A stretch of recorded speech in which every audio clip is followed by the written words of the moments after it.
আমাদের শুরু হবে দশমিক সংখ্যার বর্গমূল ক্লাস 7-এর দশমিক সংখ্যা বর্গমূলের আগে যে অঙ্কগুলো করেছি ভগ্নাংশের বর্গমূল, ওগুলো ভগ্নাংশ আকারে থাকবে, লব বাই হর আকারে ছিল আগের যে অঙ্কগুলো করা হয়েছিল। কিন্তু এবার আমরা যেটা করব সেটা হচ্ছে দশমিক সংখ্যার বর্গমূল, মানে হচ্ছে সংখ্যার মধ্যে দশমিক থাকবে, সেই সংখ্যাগুলোকে মানে সেই দশমিক সংখ্যাগুলো কি করে বর্গমূলে আমরা করব সেই প্রসেসটা আমরা জানবো আজকে। ঠিক আছে, বোঝা গেছে কি বলতে চাইছি আমি? তার মানে আগের যে অঙ্কগুলো করেছি ভগ্নাংশের বর্গমূল, এটা যেটা করছি দশমিক সংখ্যার বর্গমূল, দুটো কিন্তু পার্থক্য আলাদা। কারণ আগের যে অঙ্কটাতে ছিল ওটা ভগ্নাংশ মানে লব বাই হর আকারে ছিল, সেগুলোকে আমরা কি করে বর্গমূল করছিলাম সেটা আমরা শিখেছি। এবার যেটা আমরা শিখব সেটা হচ্ছে দশমিক সংখ্যা থাকলে কি করে বর্গমূল করতে হয়। ঠিক আছে, তো সেটা আমরা আজকে শিখব। তো দেখো, দশমিক সংখ্যার বর্গমূল শেখার আগে তোমাদের কিছু কিছু আমরা সংখ্যা নিব। ঠিক আছে, দেখো প্রথমে যদি এরকম আমি একটা দশমিক সংখ্যা নিচ্ছি যে 0.3, এটা একটা দশমিক সংখ্যা। ঠিক আছে, এই 0.3-এর সঙ্গে যদি বলে যে 0.3 এর বর্গ কত, এর বর্গটা কি? আচ্ছা, এর বর্গ মানে যে 0.3কে আবার 0.3 দিয়ে গুণ। বর্গ মানে যে সংখ্যাটা আছে তাকে দুবার লিখবো আমরা, বা স্কোয়ার। ঠিক আছে, আমরা যেটা করি, তো 0.3কে 0.3 দিয়ে যদি গুণ করি, তো গুণ করলে যে গুণফলটা হয় সেটা কত হয়? 3 তিরিক্ষে 9 হয়। এবার দেখো, গুণ করার নিয়ম হচ্ছে দশমিকের পর ক ঘর, এখানে সংখ্যার সঙ্গে সংখ্যা গুণ করলাম, আর দশমিকের পর ক ঘর এখানে 1 ঘর, আর এখানে দশমিকের পর ক ঘর এখানে 1 ঘর, তাহলে মোট ক ঘর হলো 2 ঘর। তাহলে দশমিকটা বাম দিকে সরবে ক ঘর, 2 ঘর দিকে। ঠিক আছে, তো এখানে বাম দিকে সরবে মানে এটা হচ্ছে 1 ঘর, 9 হচ্ছে 1 ঘর, তারপরে একটা শূন্য বাম দিকে যাবে। ঠিক আছে, দশমিকটা এখানে বসবে, তার আগে আমি শূন্য যদি দিই তাও হবে, না দিলেও হবে। ঠিক আছে, তো এটা আমরা পেলাম হচ্ছে যে 0.3-এর বর্গ হচ্ছে 0.09। বোঝা গেল কী করে হলো? প্রথমে সংখ্যার সঙ্গে সংখ্যা গুণ করবো, সংখ্যা লিখলাম, দিয়ে দেখবো দশমিকের পর ক ঘর হচ্ছে, দশমিক পর এখানে 1 ঘর, এখানে 1 ঘর, তাহলে মোট ক ঘর? 2 ঘর হলো, তা 1 ঘর 2 ঘরের পর দশমিকটা হবে। ঠিক আছে, আচ্ছা 0.3 পেলাম। এবার যদি আমি বের করতাম 0.16-এর বর্গ, 0.16-এর বর্গ, তাহলে কত হবে? 0.16-এর বর্গ মানে কি? 0.16কে আবার ইন্টু কত হবে? 0.16, 16কে 16 দিয়ে গুণ করবো, তাই তো? 0.16কে 0.16 দিয়ে গুণ করবো। আচ্ছা, তাহলে 16 সঙ্গে 16 গুণ করলে হয়, দেখো গুণটা করছি, দেখে নাও সবাই, আমি 0.16কে 0.16 দিয়ে গুণ করছি। তো 6 16 96, 6 থাকলো 9, 16কে 16 আর 9 হচ্ছে 25। দশমিকের পর ক ঘর? এখানে দশমিকের পর এখানে 2 ঘর, এখানে দশমিকের পর 2 ঘর, তাহলে মোট 4 ঘর। তাহলে বাম দিকে দশমিকটা সরে যাবে ক ঘর? 4 ঘর সরবে। তাহলে এখানে 1 ঘর, 2 ঘর, 3 ঘর, আর 4 ঘর পূরণ করার জন্য একটা শূন্য লাগবে, তারপর দশমিকটা হবে। ঠিক আছে, তাহলে পেলাম কি? 0.0256। তাহলে আমরা অ্যান্সারটা কী পেলাম? 0.0256। এটা হচ্ছে 0.16-এর বর্গ। বোঝা গেছে? তাহলে আমরা 0.3-এর বর্গ পেলাম, এটা 0.16-এর বর্গ পেলাম। এরকম দেখো আমরা দেখতে পাচ্ছি। এবার আবার আরেকটা সংখ্যা নিই, আমি যদি নিই 0.7 নিই এর বর্গ, তাহলে কত হবে? 0.7-এর বর্গ কত হবে? 0.07 ইন্টু 0.7, তাই তো? তো গুণ করলে কত হয়? 7 7 49। দশমিকের পর ক ঘর? দেখো এখানে দশমিকের পর 1 ঘর, এখানে 1 ঘর, তাহলে মোট ক ঘর? 2 ঘর। তাহলে 1 ঘর 2 ঘর তো পূর্ণ হয়ে গেছে, তাহলে কী হবে? দশমিকটা এখানে হয়ে যাবে। তার আগে শূন্য দিয়ে দেবো। এবার শূন্যটা দিতে পারো, না দিতে পারো, কোনো প্রবলেম নেই। তাহলে আমরা দেখতে পাচ্ছি এখানে যে আমরা যখন কোনো এক সংখ্যার বর্গ করছি, দশমিকের পর কিন্তু প্রত্যেকটা ক্ষেত্রে দেখো জোড় সংখ্যা করে পাচ্ছি, মানে দুটো করে সংখ্যা পাবো। দেখো দশমিকের পর এখানে শূন্য নয়, 2 ঘর হয়েছে, এখানে দেখো দশমিকের পর ক ঘর? 1 ঘর, 2 ঘর, 3 ঘর, 4 ঘর, মোট তাহলে 4 ঘর, মানে দেখো জোড় সংখ্যা। ঠিক আছে, জোড় সংখ্যা 4 পেয়েছি। আবার এখানে দশমিকের পর ক ঘর পেয়েছি? এটা 2 ঘর পেয়েছি। তাহলে আমরা এখানে বুঝতে পারলাম কি, যে দশমিকের পর মানে দশমিকের পর যদি জোড় থাকে, জোড় থাকে, ঠিক আছে, তাহলে ওটা পূর্ণবর্গ সংখ্যা, ঠিক আছে। তাহলে এটা কী হবে, তাহলে পূর্ণবর্গ সংখ্যা হবে,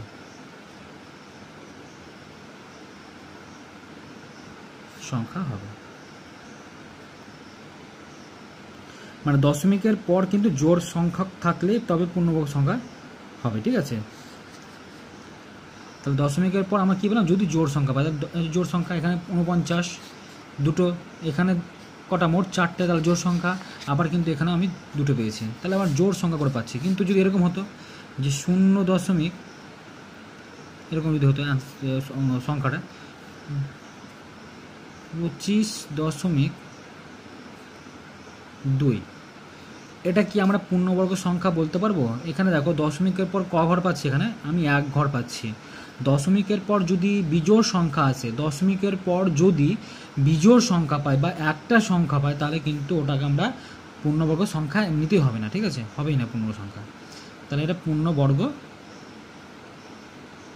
মানে পূর্ণবর্গ দশমিক সংখ্যা নয়, ঠিক আছে, পূর্ণবর্গ দশমিক সংখ্যা নয়, এটা পূর্ণবর্গ দশমিক সংখ্যা হবে। এটা পূর্ণবর্গ দশমিক সংখ্যা, এটা আমি পূর্ণবর্গ সংখ্যা লিখেছি, তোমরা এটা ঠিক করে নেবে, পূর্ণবর্গ দশমিক সংখ্যা, ঠিক আছে।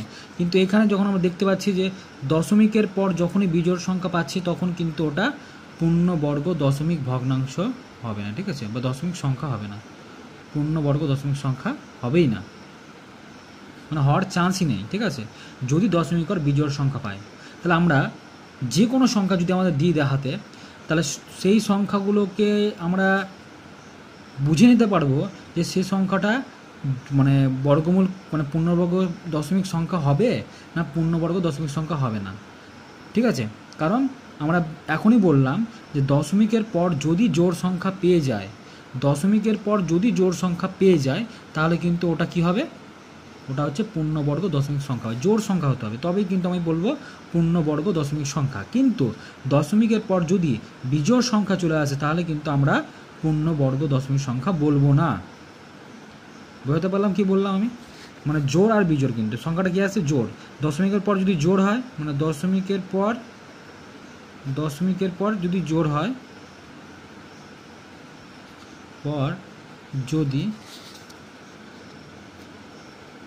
জোড় হয়, তাহলে কি পূর্ণবর্গ দশমিক সংখ্যা বলবো, পূর্ণবর্গ দশমিক সংখ্যা বলবো, মানে সেটা ক্যালকুলেশন করবো, যদি না আসে আলাদা, কিন্তু আমরা কি ওটা পূর্ণবর্গ দশমিক সংখ্যা বলতে পারবো, ঠিক আছে। ওটাকে এই অঙ্কগুলো কেমন টাইপের মানে হয়, দেখবে অঙ্ক যে অনুশীলন আমরা নিজে করে যখন করবো, ওখানে দেখবে এরকম অঙ্ক থাকবে, তোমাকে একটা সংখ্যা দিয়ে দিবে এবং সেই সংখ্যাটা তোমাকে মানে বলবে যে এমনিতেই দেখে বলতে হবে তোমাকে যে দশমিকের পর অঙ্ক অনুযায়ী কোনটা পূর্ণবর্গ দশমিক সংখ্যা আর কোনটা পূর্ণবর্গ দশমিক সংখ্যা নয়, ঠিক আছে। তখন আমরা দেখব। তো এটা আমাদের পূর্ণবর্গ দশমিক সংখ্যা বোঝালাম, যেটা আমরা এখন করব, ঠিক আছে। তো এবার আসবো আমরা কিছু অঙ্ক আমি এখন নিব, যে আমরা এর আগে যে অঙ্কগুলো করলাম ভগ্নাংশের বর্গমূল, সেক্ষেত্রে আমরা তো ভাগ প্রক্রিয়ার সাহায্যে বর্গমূল করেছি, আমরা জানি নিয়মটা, সেই নিয়ম অনুযায়ী আমরা কিন্তু এখানে কিছু কিছু অঙ্ক দেখাবো এখন, যে দশমিক যদি থাকে কোনো সংখ্যায় থাকে, তবে আমরা কি করে সেই দশমিক সংখ্যাটাকে মানে বর্গমূল করব, ঠিক আছে।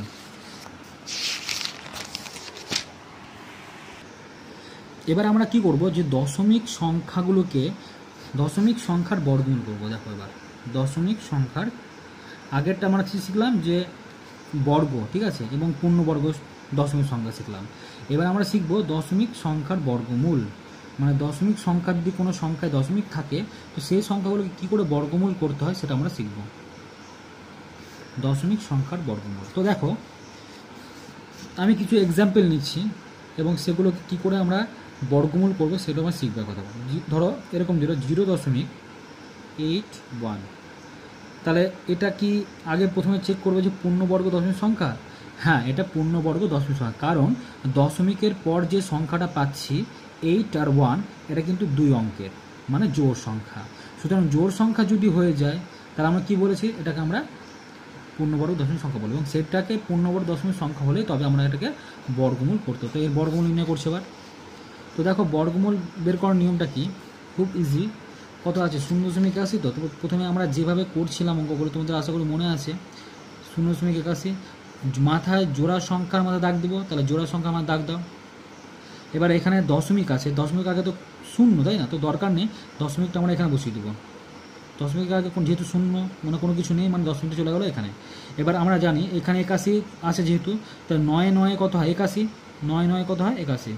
তাহলে আমাদের যে আনসারটা দাঁড়াচ্ছে সেটা কত হচ্ছে 0.9, ঠিক আছে, বা 0.9, এই অ্যান্সারটা আমাদের দাঁড়ালো। ঠিক আছে, এটা একটা প্রসেস। এবার আর একটা যে প্রসেস, এটা কিন্তু বড়, এটা হচ্ছে তোমাদের শর্টকাট প্রসেস, এভাবেই তোমাদের অঙ্ক করবে। কিন্তু আরেকটা আমি অঙ্ক দেখাচ্ছি যেটা তোমাদের হচ্ছে একটু বড় অঙ্ক হবে, ঠিক আছে, কিন্তু ওটা দেখে নাও। কিন্তু এভাবে তোমরা করবে না, যেটা আমি আগে যে প্রসেসটা শেখালাম এই প্রসেসে তোমরা করবে বর্গমূলটা, তাহলে অঙ্কটা করতে তাড়াতাড়ি হবে। ঠিক আছে, তো দেখো, তো কত আছে 0.81, তো 0.81 এখানে থাকলো। দশমিক যদি উঠিয়ে দিই তো দশমিকের জন্য পাবো আমরা 1, তারপর যতটি অঙ্ক থাকে ততটি কী নিতে হয়, 0 নিতে হয়। ঠিক আছে, তো এবার এটাকে আমরা কী করবো, বর্গমূল করবো। তাহলে আমরা জানি যে 81 বর্গমূল হয় 9 9 81, 9 × 9, একই সংখ্যা পেয়ে গেছি। আর 100 বর্গমূল কত হয় 10 × 10। তাহলে 9 বর্গমূল মানে দুটো 9, মানে একটা 9 বেরিয়ে যাবে, তো একটা 9 বেরিয়ে গেল। আর 10 বর্গমূল কত হয়, দুটো 10 যেহেতু একটা 10 পড়ে যাবে। এবার দেখো 9/10 মানেটা কি, 9/10 মানে আমরা যেটা জানি যে 0 যতটি থাকবে দশমিকটা বাম দিকে একবার সরে যাবে। তো 0 কটা আছে, 0 একটা আছে, দশমিকটা এখন শেষে আছে, 9 পরে আছে ডান দিকে। এবার আমরা বাম দিকে নিয়ে যাবো, দশমিকটা বাম দিকে নিয়ে যাবো। তাহলে বাম দিক ঘর বাম দিকে যাবে, এখানে 0 যতটি থাকবে ততটি ঘর বাম দিকে যাবে। 0 তো একটাই আছে, তাহলে দশমিকটা এক ঘর বাম দিকে চলে যাবে। তাহলে অ্যান্সারটা দাঁড়াবে কত, 0.9, দশমিকটা একবার চলে গেল। তাহলে এটা হচ্ছে একটু বড় টাইপের অঙ্ক। ঠিক আছে, এভাবেই তোমরা করতে পারো, অথবা আমরা এভাবেই করতে পারো। আর আমরা এইভাবেই করব, কারণ এটাতে তোমাদের অঙ্কটা সহজ আসবে, ক্যালকুলেশনটা। ঠিক আছে, তোমরা এভাবেই করবে, যেটা আমি প্রথমে শিখিয়েছি সেভাবেই করবা। তো এটা একটা প্রসেস।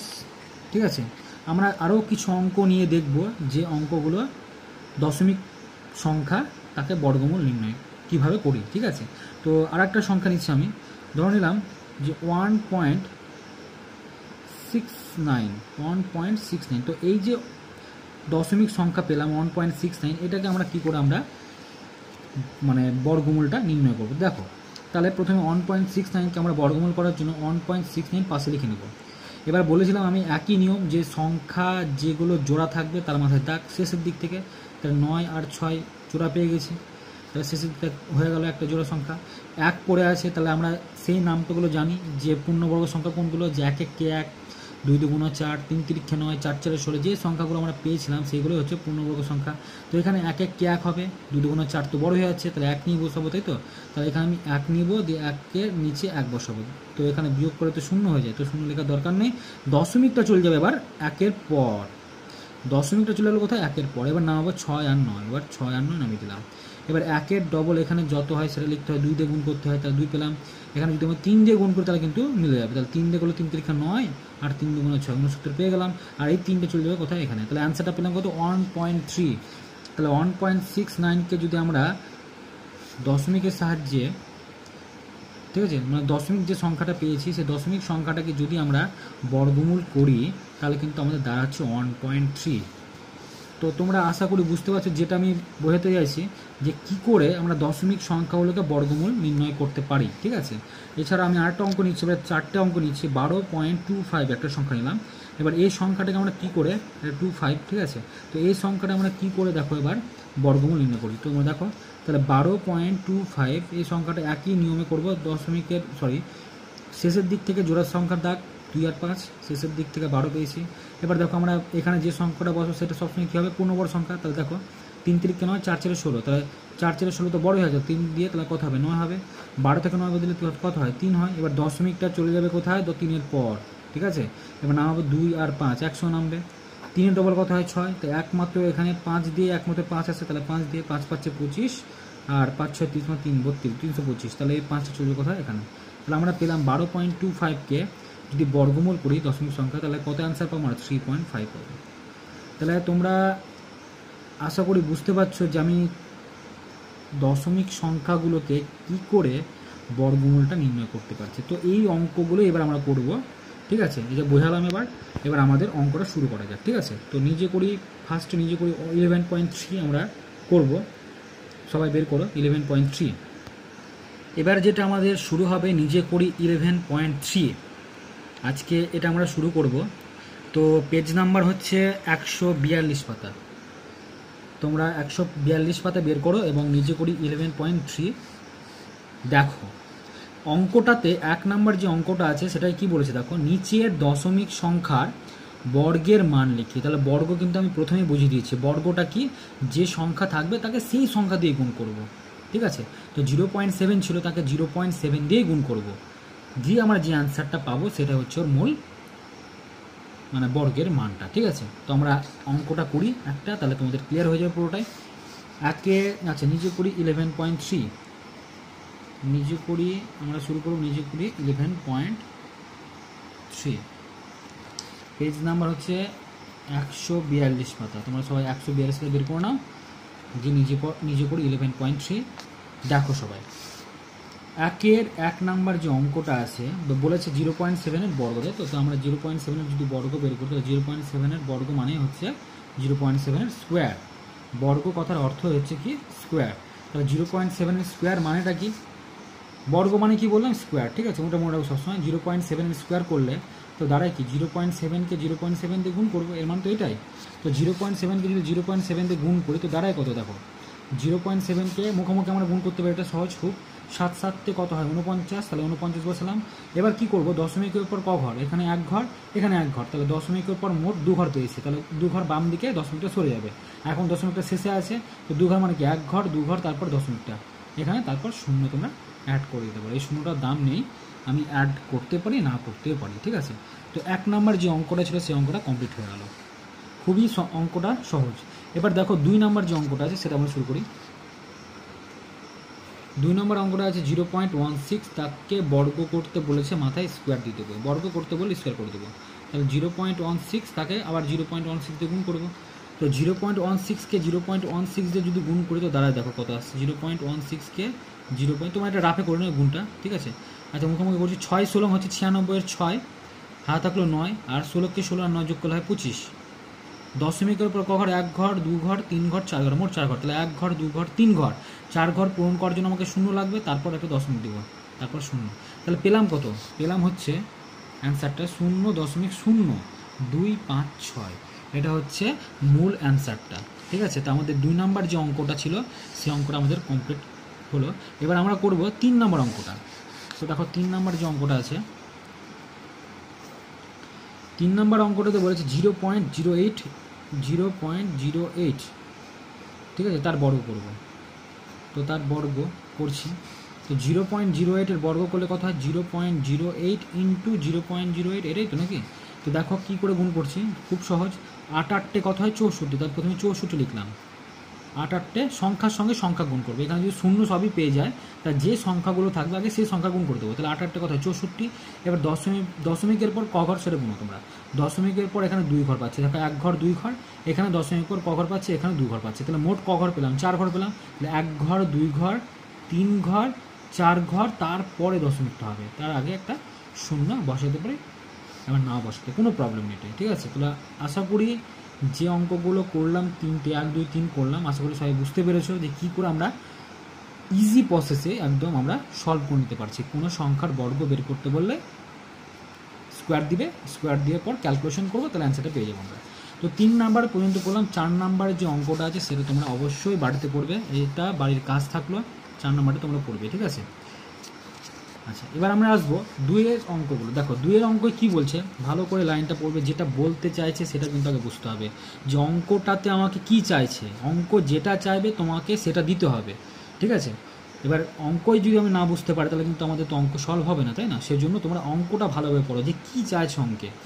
তো 2 নাম্বার যে অঙ্কটা দেখো সবাই কি বলছে, দশমিক বিন্দুর পরে অঙ্ক সংখ্যার বিচারে, দশমিক বিন্দুর পরে কথাটা কি বলছে, দশমিক বিন্দুর পর, তার মানে দশমিকের পর যে সংখ্যাগুলো আছে বা অঙ্কগুলো আছে, দশমিক বিন্দুর পরে অঙ্ক সংখ্যার বিচারে, মানে দশমিকের পরে যে অঙ্কগুলো আছে তার বিচার করে বলেছে নিচের দশমিক সংখ্যার মধ্যে কোনগুলি পূর্ণ দশমিক সংখ্যা। মানে এই যে সংখ্যাগুলো দিয়েছে, এবার দশমিকের পর অঙ্ক দেখে আমাকে বুঝতে হবে যে এটা পূর্ণবর্গ দশমিক সংখ্যা না পূর্ণবর্গ দশমিক সংখ্যা নয়, এটা তোমাকে চেক করতে বলেছে। কথাটা ক্লিয়ার হয়েছে যেটা আমি বোঝাতে চাইছি? অঙ্কটাতে দেখো আবার বলছি, অঙ্কটাতে যেটা বলেছে দশমিক বিন্দুর পরে মানে দশমিকের পর যে সংখ্যাগুলো বা যে অঙ্কগুলো পাচ্ছি সেই অঙ্ক দেখে আমাকে বিচার করতে হবে যে এই সংখ্যাটা হচ্ছে মানে এই যে দশমিক সংখ্যাটা পেলাম সেটা পূর্ণবর্গ দশমিক সংখ্যা না পূর্ণবর্গ দশমিক সংখ্যা নয়। তোমাকে এই অ্যান্সারটা চেয়েছে, তো ভালো করে অঙ্কটা কিন্তু পড়তে হবে। তো 2 নম্বর অঙ্কটা খুবই সহজ অঙ্ক, যেটা আমরা একটু আগে বুঝিয়ে দিলাম আমরা। তো দেখো 2-এর 1-এরটা করছি, 22.5 দিয়েছে 2-এর 1 নম্বর অঙ্কটায়। 2-এর 1 নম্বর অঙ্কটা মুখে মুখে অ্যান্সারটা হয়ে যাবে, আমাদের 22.5 দিয়েছে, তাই তো? তো দেখো 22.5 দিয়েছে, তাহলে যেহেতু দশমিকের পর যে অঙ্কটা পাচ্ছি সে অঙ্কটাতে কিন্তু বিজোড় সংখ্যা আছে, সুতরাং বিজোড় সংখ্যা যদি থেকে যায় তাহলে কিন্তু এটা কি হবে, এটা কিন্তু পূর্ণবর্গ দশমিক সংখ্যা হবে না। আমরা বলেছি, আগেই বলেছি, প্রথমে দিকে আমি বলেছি যে দশমিকের পর অবশ্যই কিন্তু জোড় সংখ্যা থাকতে হবে, জোড় সংখ্যা থাকলে তবে আমরা পূর্ণবর্গ দশমিক সংখ্যাটা বলবো, কিন্তু এখানে তো আমরা পাচ্ছি না, দশমিকের পর শুধুমাত্র 5 পাচ্ছি, সুতরাং এটা কিন্তু আমরা পূর্ণবর্গ দশমিক সংখ্যা বলবো না। ঠিক আছে, বোঝা গেছে কি বলতে চাইছি? তাহলে আমরা সরাসরি উত্তর লিখে দিতে পারি পূর্ণবর্গ দশমিক সংখ্যা নয়, এটা পূর্ণবর্গ দশমিক সংখ্যা নয়।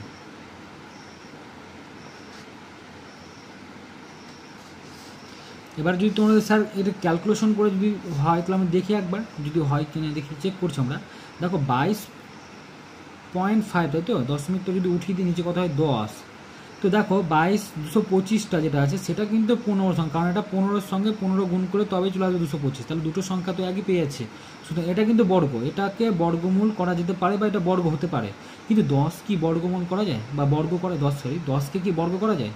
10কে কিন্তু বর্গ করা যায় না, মানে 10 তো মানে ডবল সংখ্যার গুণফল পাবো না, কারণ 5 দুগুণা 10, 2 × 5, তাহলে এটা কিন্তু দেখো জোড়া সংখ্যা কোনো সংখ্যা পাচ্ছি না, সুতরাং নিচের যে সংখ্যাটা সেটা কিন্তু পূর্ণবর্গ হচ্ছে না, উপরের সংখ্যাটা পূর্ণবর্গ হচ্ছে কিন্তু নিচের সংখ্যাটা পূর্ণবর্গ হচ্ছে না, সেই জন্য দশমিকের পর যদি একটা অঙ্ক পায় তাহলে কিন্তু এটা পূর্ণবর্গ সংখ্যা নয় বা পূর্ণবর্গ দশমিক সংখ্যা নয়। ঠিক আছে, তো এবার 2 নম্বর অঙ্কটা যেটা বলছে দেখো কী বলেছে, 2 নম্বর যে অঙ্কটা আছে সেটা হচ্ছে 1.44, তাই তো? 1.44, দেখো 1.44, তার মানে এখানে দশমিক পর ক ঘর পেয়েছে? 2 ঘর পেয়ে গেছে, তো জোড়া সংখ্যা, তাই এটা পূর্ণবর্গ দশমিক সংখ্যা। ঠিক আছে, পূর্ণবর্গ দশমিক সংখ্যা। 3 নম্বর যে অঙ্কটা আছে দেখো, 3 নম্বর অঙ্কটা কী বলছে? 3 নম্বর যে অঙ্কটা আছে সেটা হচ্ছে 62.5, তাই তো? 62.5, তো 62.5 দশমিকের পর ক ঘর পেয়েছি? দশমিক পর 1 ঘর, দশমিকের পর যেহেতু আমরা 1 ঘর পেয়েছি সুতরাং ওটা কিন্তু পূর্ণবর্গ দশমিক সংখ্যা নয়, পূর্ণবর্গ দশমিক সংখ্যা নয়। বোঝা গেল? এবার 4 নম্বর যে অ্যান্সারটা সেটা কী করবো আমরা? 12 কত আছে? 1 আছে, 12.1 মানে এটা কী হবে? দশমিক পরে 1 ঘর পেয়েছি, তাহলে সুতরাং কি এটা করবো? এটা সেম টু সেম পূর্ণবর্গ দশমিক সংখ্যা নয়, তোমরা করে নেবে এটা। ঠিক আছে, 12.1 এটা কী বলবো তাহলে? পূর্ণবর্গ দশমিক সংখ্যা নয়, কারণ দশমিকের উপর ক ঘর পাচ্ছি আমরা? 1 ঘর পাচ্ছি। ঠিক আছে, তোমরা লিখে নেবে এটা।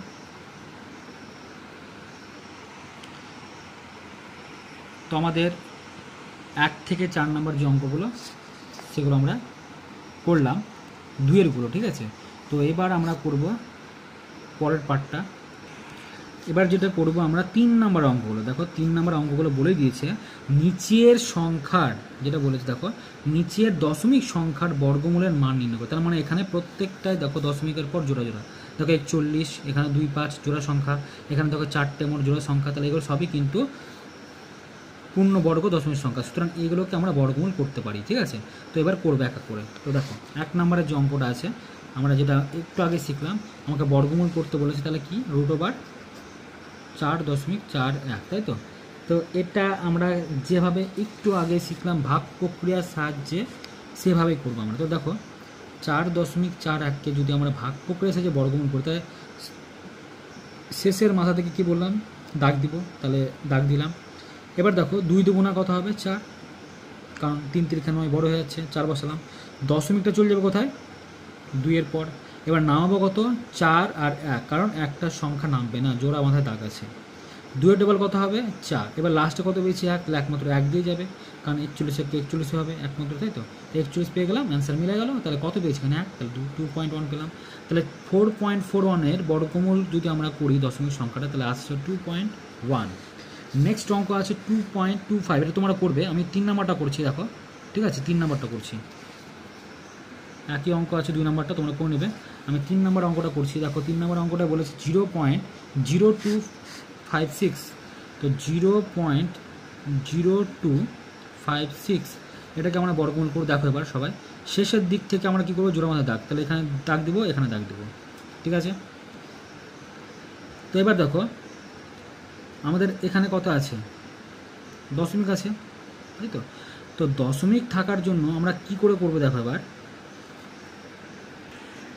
তো দশমিকটা চলে যাবে কোথায়, যেহেতু প্রথমে দশমিক আছে, দশমিকটা চলে যাবে আগে, আচ্ছা দিলাম আগে। তারপর দেখো এখানে জোড়া সংখ্যা কত আছে, 2 আছে, তাই তো। তো 1 1 কে 1, 2 2 4, 2 2 4 তো বড় হয়ে যাবে, তাহলে 1 1 কে 1 বসাবো, তাহলে 1 দিয়ে এখানে 1 1 কে 1 বসালাম। 2 থেকে 1 বাদ দিলে কত হবে 1, কারণ বিয়োগ করবো আমরা। 2 থেকে 1 বাদ দিলে 1, আর কি নামবে 5 আর 6 নেমে যাবে একসঙ্গে, 5 আর 6 নেমে দিলাম, ঠিক আছে। এবার এই যে 1 পেয়েছে তার ডবল বসাবো, এখানে কত হবে, তাহলে 2 হবে।